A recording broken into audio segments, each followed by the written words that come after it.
Hello all, welcome back to my YouTube channel. तो आज day 4 AWS series में हम लोग बात करने वाले हैं कि कैसे हम लोग अपने EC2 इंस्टेंस को सिक्योरली एक्सेस कर सकते हैं अपने लोकल सिस्टम से। तो चलिए समझते हैं। फॉर एग्जांपल हम लोगों ने एक EC2 इंस्टेंस क्रिएट किया लिनक्स बेस्ड। तो अब लिनक्स बेस्ड सर्वर पे कोई हम लोग RDP तो ले नहीं सकते हैं, तो उसको एक्सेस करने के लिए रिमोटली हम लोगों को कोई ना कोई सॉफ्टवेयर, थर्ड पार्टी सॉफ्टवेयर या क्लाइंट का यूज़ करना होगा। तो एक जैसे फॉर एग्जांपल ओपन SSH एक SSH क्लाइंट है जिसकी मदद से हम लोग EC2 इंस्टेंस जो कि लिनक्स बेस्ड है उसको एक्सेस कर सकते हैं। तो basically SSH stands for secure shell. तो एक टर्मिनल के थ्रू हम लोग बेसिकली अपने EC2 इंस्टेंस को कनेक्ट करेंगे। फॉर एग्जांपल हमारे लैपटॉप पे विंडोज सिस्टम है, ऑपरेटिंग सिस्टम है, और हमें अपने लोकल सिस्टम से EC2 इंस्टेंस को कनेक्ट करना है। तो हम लोग क्या करेंगे, क्लाइंट सॉफ्टवेयर फॉर एग्जांपल यहाँ पे ओपन SSH के लेके चलते हैं, उसको हम लोग इंस्टॉल कर लेंगे और फिर with the help of command line हम लोग अपने EC2 इंस्टेंस को कनेक्ट कर सकते हैं। तो उसके लिए हम लोगों को कौन सा कमांड रन करना होता है, ये SSH-i। ये होती है प्राइवेट की जो हम लोग जनरेट करते हैं या डाउनलोड करते हैं जब हम लोग EC2 इंस्टेंस क्रिएट करते हैं। तो हम लोग जब डेमोन्स्ट्रेशन देखेंगे अगले वीडियो में तब ये ज़्यादा क्लियर होगा। तो जो ये की हो गई, फिर ये हो गया यूज़र। कोई एक डिफ़ॉल्ट यूज़र ऑलरेडी अवेलेबल रहता है जब हम लोग कोई भी EC2 इंस्टेंस क्रिएट करते हैं। तो जैसे यहाँ पे यूज़र फॉर एग्जांपल हो गया EC2-यूज़र, और यहाँ पे हो गया @पब्लिक IP एड्रेस हमारे EC2 इंस्टेंस का। तो इस कमांड की हेल्प से हम लोग EC2 लिनक्स सर्वर को कनेक्ट कर सकते हैं अपने लोकल सिस्टम से। और जो भी बेसिकली हम लोगों को फॉर एग्जांपल कोई सॉफ्टवेयर इंस्टॉल करना है, जो जो कुछ भी करना है वो हम लोग टर्मिनल के थ्रू कर सकते हैं। तो SSH एक्सेस का बहुत बड़ा रोल है। प्राइवेट SSH एक्सेस एक थर्ड पार्टी क्लाइंट या सॉफ्टवेयर हो गया जिसकी मदद से, जिसको हम लोगों को पहले इंस्टॉल करना होता है अपने लोकल सिस्टम पे, फिर कमांड लाइन या अगर आप कोई और ऑपरेटिंग सिस्टम यूज़ कर रहे हैं तो टर्मिनल के थ्रू हम लोग बेसिकली एक्सेस कर सकते हैं अपने EC2 इंस्टेंस को। अब देखते हैं की पेयर के बारे में क्या होता है। तो बेसिकली ये जो की पेयर होता है एक प्रकार का पासवर्ड होता है जो कि यूज़ होता है हमें बेसिकली AWS से ऑथेंटिकेट कराने में, ऑथराइज कराने में कि हाँ भाई हम रियल यूज़र हैं। अगर हमारे पास एक की पेयर है तो हम EC2 इंस्टेंस या कोई अदर रिसोर्सेज भी है तो उससे ईजिली ऑथेंटिकेट कर सकते हैं। तो ये बेसिकली की पेयर होता है, एक कॉम्बिनेशन होता है प्राइवेट की का और पब्लिक की का। प्राइवेट की जो होती है वो AWS के पास रहती है जब हम लोग की पेयर जनरेट करते हैं, और प्राइवेट की है वो हम लोगों के लोकल सिस्टम पे होती है। तो इन दोनों के कॉम्बिनेशन से बेसिकली ये मैच करते हैं कि हाँ ये जेन्युइन प्राइवेट की है जो कि जिससे रिक्वेस्ट आ रही है EC2 इंस्टेंस पे, और फिर वो पब्लिक की हेल्प से उसको बेसिकली ऑथराइज करते हैं। इस तरीके से हम लोग की पेयर की हेल्प से अपने EC2 इंस्टेंस को कनेक्ट कर सकते हैं। तो ये वही की पेयर है जो हम लोगों ने यहाँ पे इस कमांड में देखा है। तो ये प्राइवेट की है बेसिक जो हम लोगों को देनी होती है यहाँ पे।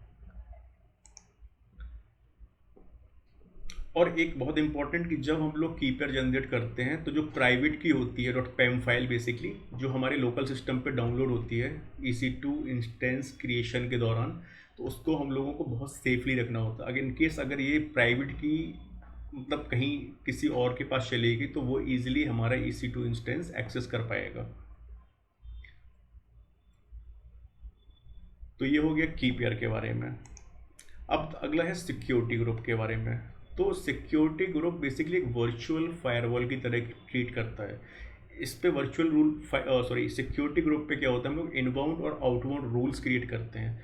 तो इनबाउंड रूल का मतलब होता है कि कौन सा ट्रैफिक हमारे EC2 इंस्टेंस के अंदर आ सकता है, और आउटबाउंड रूल्स का मतलब होता है कौन सा ट्रैफिक हमारे EC2 इंस्टेंस से बाहर जा सकता है। फॉर एग्जांपल अगर हम अपने लोकल सिस्टम से EC2 इंस्टेंस को कनेक्ट कर रहे हैं तो उसमें क्या हो रहा है, बेसिकली हमारे लोकल सिस्टम से ट्रैफिक अंदर जा रहा है EC2 इंस्टेंस पे। तो जो SSH का डिफ़ॉल्ट पोर्ट होता है, जो पोर्ट नंबर यूज़ होता है SSH टर्मिनल के लिए होता है 22। तो ये 22 पोर्ट नंबर का हमें इनबाउंड रूल क्रिएट करना होगा अपने EC2 इंस्टेंस में के अंदर जो भी सिक्योरिटी ग्रुप बेसिकली अटैच होगा उस पर, तभी हम लोग अपने लोकल सिस्टम से EC2 इंस्टेंस को कनेक्ट कर पाएंगे, अदरवाइज नहीं कर पाएंगे। अब यहाँ पे एक आउटबाउंड रूल्स का एग्जांपल ले लेते हैं। फॉर एग्जांपल हमने एक Nginx का वेब सर्वर बेसिकली इंस्टॉल किया अपने EC2 इंस्टेंस पे। अब हमें उस वेब सर्वर को एक्सेस करना है अपने लोकल सिस्टम से। तो उसको इसमें क्या हो रहा है, जो ट्रैफिक है वो अंदर से बाहर आ रहा है, तो उसके लिए भी पोर्ट यूज़ होते हैं। जैसे पोर्ट 80 हो गया HTTP पोर्ट, 443 हो गया HTTPS पोर्ट। तो इन पोर्ट्स को हम लोगों को अलाउ करना होता है सिक्योरिटी ग्रुप पे, तभी हम लोगों का basically traffic in and out हो सकता है EC2 इंस्टेंस के अंदर।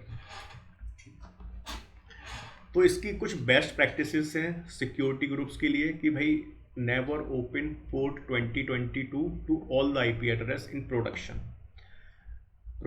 देखो 2022 पोर्ट यूज़ होता है SSH के लिए, सबको ही जानता है। तो अगर हम लोग इसको पब्लिकली इनेबल कर देंगे कि हाँ भाई कोई भी कहीं से भी एक्सेस कर सकता है अगर उसके पास हमारा IP एड्रेस और प्राइवेट की चला गया तो इसलिए ये होता है कि भाई अगर हम लोग प्रोडक्शन एनवायरनमेंट यूज़ कर रहे हैं तो ये 22 पोर्ट है वो सारे IPs के लिए अलाउड नहीं होना चाहिए। एक specific range of IP address होनी चाहिए, हाँ, जिससे हम अपने प्रोडक्शन एनवायरनमेंट को कनेक्ट कर सकें।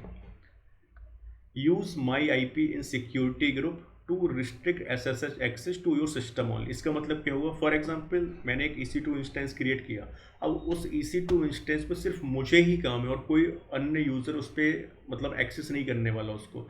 तो मैं क्या कर सकता हूँ, जो मेरा पब्लिक IP एड्रेस होगा मेरे लोकल सिस्टम का, मतलब जो मेरे इंटरनेट प्रोवाइडर से आ रहा होगा, उसको बेसिकली मैं सिर्फ ऐड कर दूंगा सिक्योरिटी ग्रुप्स में कि भाई इस पर्टिकुलर IP एड्रेस से ही इस पोर्ट नंबर 22 पे ट्रैफिक अलाउड हो, बाकी कोई भी IP एड्रेस हो दुनिया भर का उस पर अलाउड ना हो। तो ये भी हमारे पास ऑप्शन रहता है सिक्योरिटी ग्रुप पे। For web servers allow port 80 and 443।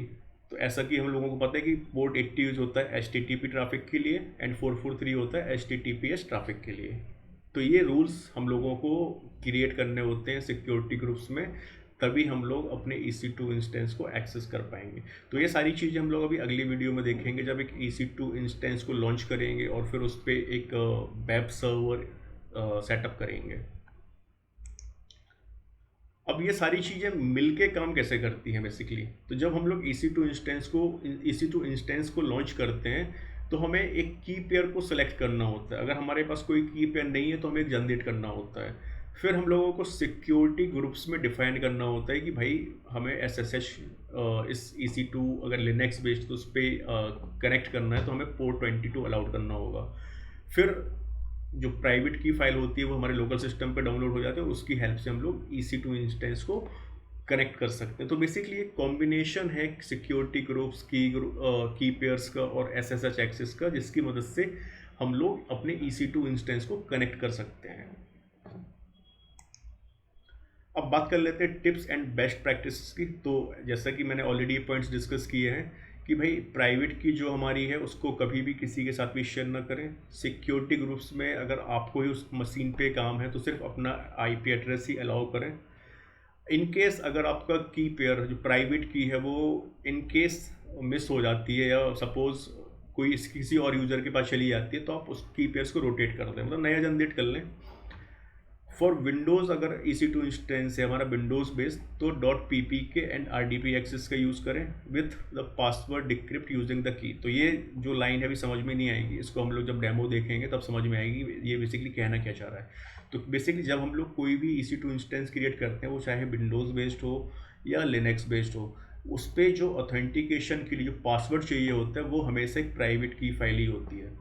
तो जैसे हम लोग विंडोज़ सिस्टम पे तो हम लोग SSH यूज़ नहीं कर सकते हैं, तो विंडोज़ के लिए हम लोग क्या करते हैं, जो प्राइवेट की फाइल होती है उसको डिक्रिप्ट करते हैं, फिर उससे हम लोगों को एक पासवर्ड मिलता है, उस पासवर्ड की हेल्प से फिर हम लोग RDP कनेक्शन देते हैं विंडोज़ इंस्टेंस पे।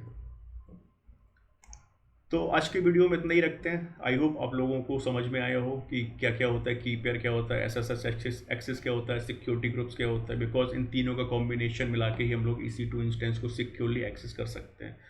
तो मिलते हैं अगले वीडियो में। Thank you so much.